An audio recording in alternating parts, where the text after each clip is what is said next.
Magandang umaga mga kapatid sa spiritual.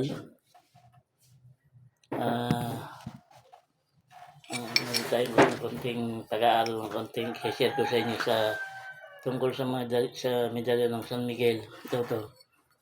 San Miguel sa San Aligo de Santiago. Ito papagawa lang ng isang kaibigan, binigay sa akin. Kailan lang, 1 week lang gagawa, binigay na sa akin. Dinasal lang siya, binubuhay ko siya kung nasagot ako ng mga after 2 weeks, tinesting ko naman siya. Medyo umasar siya. So, i-share ko lang ang konting kaalaman ko dito sa San Miguel. Ito yung magaling sa gamitin nila sa gamutan sa kombate spiritual. Okay siya sa mga kulang, mga elemento. Ang lahat ng orasyong ginagamit sa San Miguel ay aprobado sa kombate spiritual. Sa mga pandigma naman o pagkalalaki, magaling din siya si San Miguel. Kasi si San Miguel, siyang tapat talaga ng Diyos, siya ay anghel. Nakipagdigma sa mga alagad ni Satanas at kay Satanas. Hindi nga natalo ni San Miguel sa unang labanan si Lucifer. Kaya bumalik ulit sa Sama. Sinabi niya sa Ama na hindi niya natalo si San Miguel. Ginawa ng mga intusa siya bumalik. Pinag-isa niya ang 6, isama niya ang 6. At sila'y magkasya, silang 7. Kaya meron tinatawag na 7 Arkangeles. Ito naman San Miguel, Santiago. Sa kalupaan si Santiago, San Miguel sa kalangitan. Kaya na, pareho silang mandirigma. Bago ko siya dasalan, dadasal ako ng kredo. Mga 3 kredo hanggang sa pinako, 3 paternoster, at saka yung luwalhati sa Ama. Saka pagkatapos nun, ito ang pagtawag sa kanya sa Arkangeles. Pwede nyo gamitin yun na 7 Arkangeles o San Miguel, pwede. Depende na sa inyong mga proseso o kasi isa naman sila. Yung 7 at saka isa lang naman yan. Pero pinag-isa silang 7. Pagkatapos ito na yung konting kaalaman ko lang. San Miguel, Angele de Ique, Costus Este, Mei, Mi, Tibi, Comisium, Pietate, Superna, Illumina, Custode, Rehe, at Goberna. Amen. Irepe mi de enemesis, meis angele dei, et ab insurgentibus in mi libre me.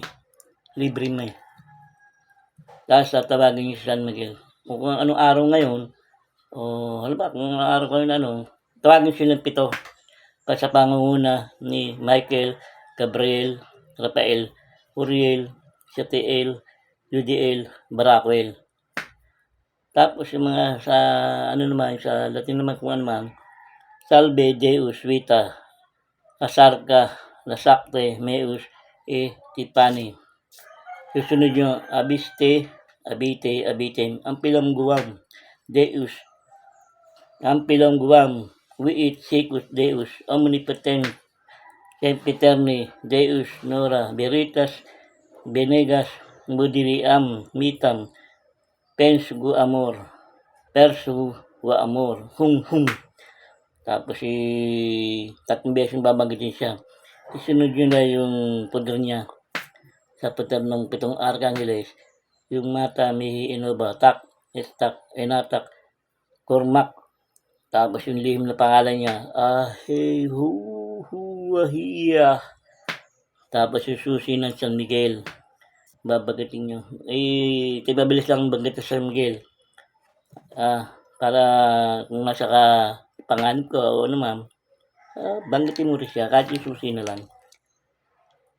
Negosong Egypto, Laogramat, Laias, Hiparon, Pas, Salbame. 3 beses yung babanggitin. Itong nakaraan, sa testingan sa sa Tangka, pinetesting ko to, pinambawal ko sa isang kapatiran.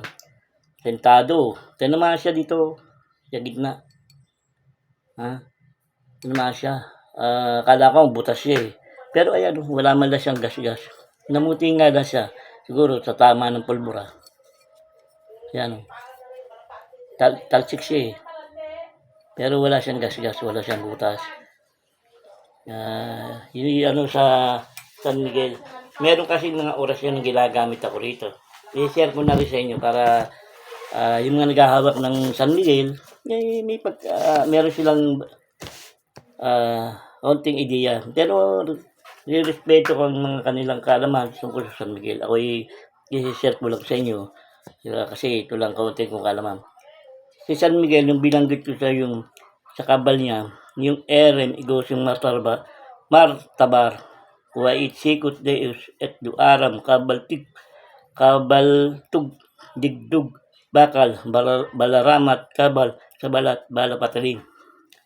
Yun. Tapos binanggit ko yung sa lihis, yung Cruz Pater, Digmanitong, Digmang, Amali, Deus Dignum Hum.